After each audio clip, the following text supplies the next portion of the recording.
What's up, guys? My name is Samantha. I'm the owner of Glam Lab, where I do body sculpting trainings and services, along with a whole list of other services. But this video is going to be about how to create your own body sculpting business in 10 easy steps. So just for reference, I have my phone here with my notes, so I stay on track of what I'm talking about and don't get distracted, because that easily happens. Okay, so for number one, you want to do your due diligence on research of where you're going to get certified. This is number one, your first step into starting your business. And obviously, you want to go to a credible person who knows what they're doing. You want to make sure this person has really good photos of their body sculpting work and that they have great client results themselves. This is what I like to tell my students, because number one, how is somebody going to train you to do something if they're not even doing it properly? And two, I always want to look at how that person's success is doing in whatever they're going to train me. Again, because if they're not doing well, how are they going to properly teach you to be successful in this? So number two, buy all the necessary equipment to start. Decide how much you want to invest, and don't be afraid to start small. Meaning, there are so many tons of machines that you can buy. There's 3-in-1 machines, 5-in-1 machines, 9-in-1 machines, regular 40K. There's also 30K now. There's S-shaped machines. There's so many different machines that you can go to. But don't be afraid, if you're just starting your business, to start with the minimal. Whatever you need, you basically just need a body sculpting machine, obviously a commercial machine. You need a vacuum therapy machine to do your BBLs.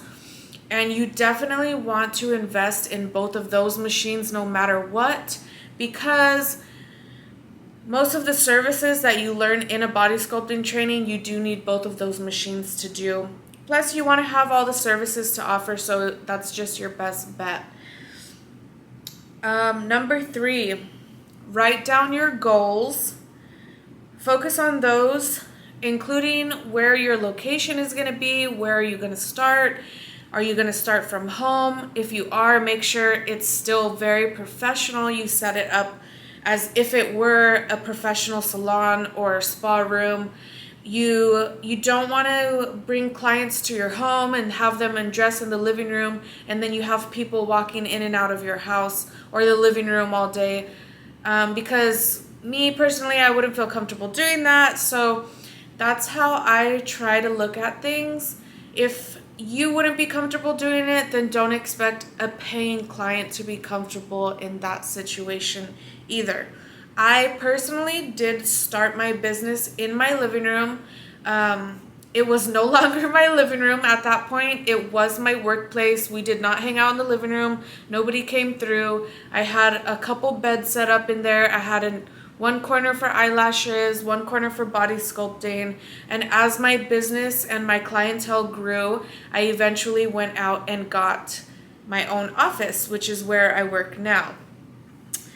But write down your goals. Always set monthly goals for yourself.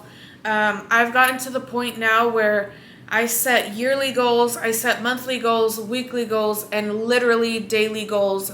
Once you get to a point where you're starting to get really busy, you're going to get easily distracted. And especially if you're doing everything by yourself, you don't have employees or help, it's going to get to a point where you forget to do things. So for me, I naturally forget to do a million things a day anyways, so I keep track of that and I write my daily goals so that I stay on track of what I want to get done, which in the end helps me get my weekly, monthly, and yearly goals finished. So that's a good thing.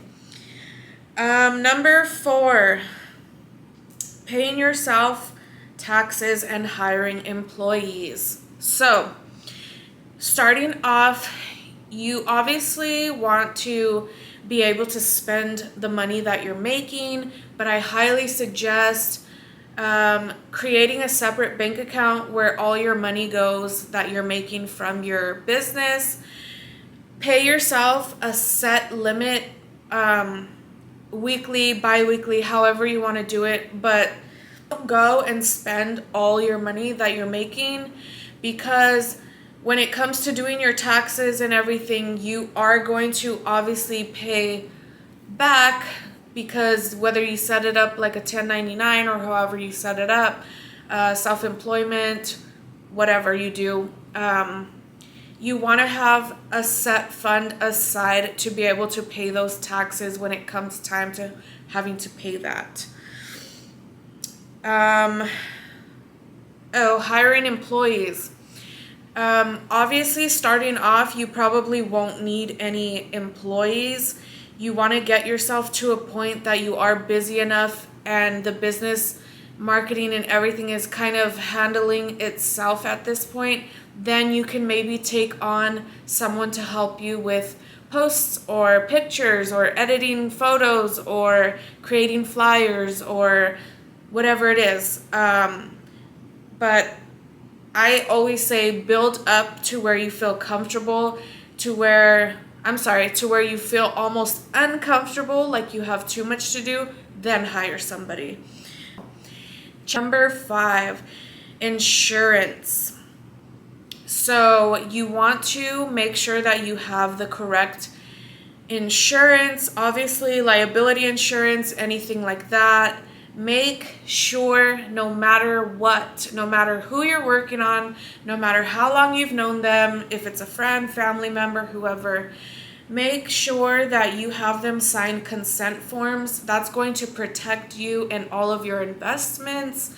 Hopefully this goes back to proper training. If you are trained properly, you're not going to have any accidents or anything's going to happen anyways. In this business, it is pretty difficult to hurt somebody. So if you do hurt someone, you're just really doing something wrong. Number 6, marketing and social media. This is by far one of the most, if not the most important part of your business. You have to be on top of your marketing 24/7. I have so many people around me that are always making comments about me always being on my phone and always on social media and whatever, this or that. It's necessary, and it's going to be necessary of you to, if you don't already know a little bit about marketing, to teach yourself. Watch videos on YouTube. Go to Barnes & Noble and buy a book.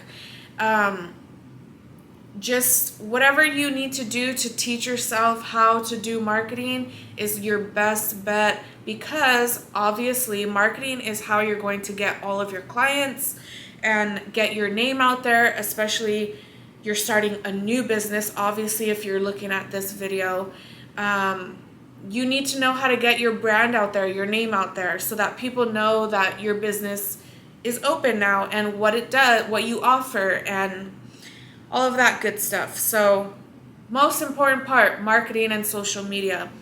I do get, I'd say probably about 75% of my clients through social media, specifically Instagram, and the other 25 is referrals from the people that I got from Instagram. So extremely, extremely important to stay on top of your marketing. Also, I noticed if you're posting multiple times a day and putting stories up and, doing discounts or deals, I personally do monthly deals, so I'll change my deals. Every month, I'll take $50 off a service. I'll do a 2-for-1, whatever it is I decide to do that month. It helps me so much. But always posting that and reminding people so that your page is always popping up and you're always on someone's feed, whether it be the story or the feed. You want to continuously pop up in front of them to remind them, hey, I'm here and I want to offer you this service.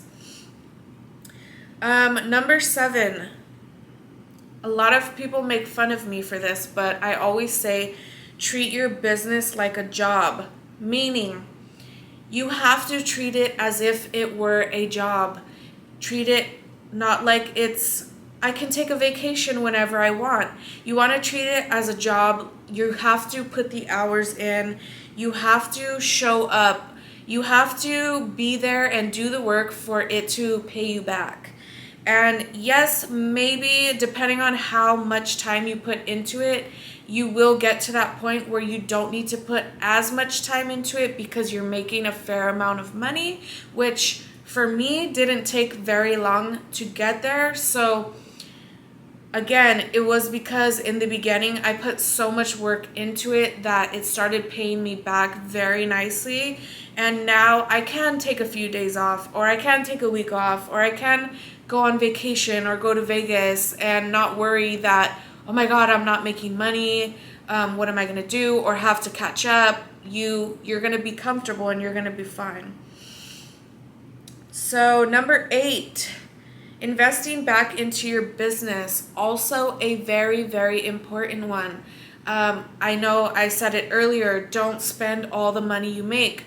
Put money aside, have money for emergencies. If a machine breaks, you need to be able to go out and buy another machine. You need to buy supplies at any time. If you run out, the gels, the oils, the little doggy or medical pads that you put under them. If you're going to use those little disposable underwear, whatever you're going to use, you're going to need to obviously replace that stuff. Don't use your business money like a personal piggy bank. Save your money and invest it back into your business. Save your money and buy that better machine in a couple months, and then buy an even better machine after that. I started with a machine that I believe was $300 or $400.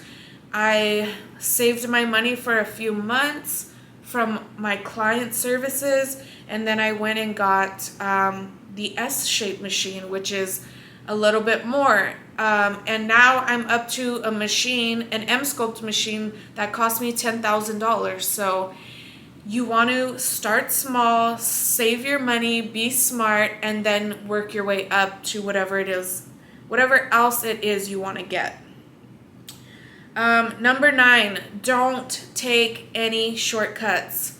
So this goes with your marketing. This goes for your client experience, your customer service. What are you offering them? I'm really big on customer service. I really love for when a client comes in, for them to leave feeling better than when they came in, whether they're going through something or not. One thing about this business, it's like anyone that does lashes or hair or any personal service where you're working one-on-one with someone like this. You want to give them the best possible experience you can and make it a positive experience so that they like you as a person and they want to come back. There's been so many times where I get clients for the first time, I'm just meeting them, and they come in with an attitude like, oh, I can't even afford this. This is so expensive. I just want to do one session and that's it. Because I do have package deals. So the more sessions you buy at a time, the cheaper they are per session. So I get people that come in all the time and they're like, no, this is so expensive. I don't want to do this. I just wanted to try one. That's all. And I'm like, okay. And then halfway through the service, because I'm making it a positive experience for them, and because now they like me as a person, they're like, so how much was the 5 sessions again, or 6 sessions, or whatever it is? It's gonna happen. So be a likable person and make sure that you are making it a nice experience for them. Make it an enjoyable experience. Also, don't take shortcuts, like I said, on your services. Don't be lazy. Always put 210% in whatever service you're doing so that you let them leave with good results and you have great before and after photos to post on your social media or your website, whatever it is. And number 10, have set client rules and pricing. So like I said, I do monthly discounts. So every month on the first of the month, I will post whatever my new deals are for that month. But stick to that. I had a bad habit in the beginning of always, because I didn't want to lose the person, I would tell them, well, I'll give you an extra 50 off if you come in. It's still okay to do that once in a while, especially if you know that that person is going to buy a package or something. You're going to make your money anyways, just to kind of entice them to come in. But have a set price and have a menu to show them, and have a single session price, and then next to it have your package pricing, making each session less expensive the more that they buy. That's how you're going to get people to keep coming back more and more often. Also, having your set rules is going to have boundaries and respect for you and your business.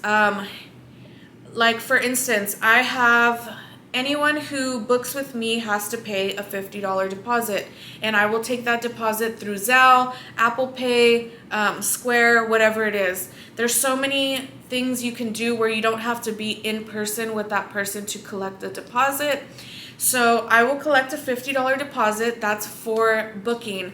If they do not show up, or they show up 10 or 15 minutes late, for me, minus 10 minutes, I will not take that person. It will be considered a no-show. And then obviously if the person doesn't show up, it's considered a no-show. I will keep that $50. I will not book you, and I will not confirm you if you do not pay that deposit. You have to have a set of rules in order to have your business in order, basically. You don't want to just let all these things slide and sweep everything under the rug. Otherwise, you are going to get taken advantage of, and you're going to have a bunch of no-shows, a bunch of people scheduling and not showing up, or showing up late, and then it ruins or pushes back all your other clients, which for me is a big no-no. I like to be very punctual and on time with my clients, so I expect the same from you. That's pretty much all I wanted to go over really quickly, because I kept getting asked, is it hard to start this business? It's not at all. It's very easy. Yes, you're going to put a little money into it starting off, but that's with any business. Any business you go, even if you wanted to be a doctor or a dentist or a lawyer, you have to pay to go to that school and get your degree in whatever it is, and your licenses, and then you have to pay business licenses, and so on and so forth. It's the same exact thing. You just need to find someone, get really good training, buy all your products, have your rules and your goals, and you are good to go. Again, I started in my living room. I now have an office where I have 4 private rooms and 1 big waiting area, where I also do my trainings and everything. So don't be afraid to start small. Don't be afraid to put a lot of time in the beginning, and don't be afraid to save your money, because it's going to pay you back in the end, I promise. If you guys have any questions that I didn't go over or would like me to make a part 2, let me know. I will be happy to do so.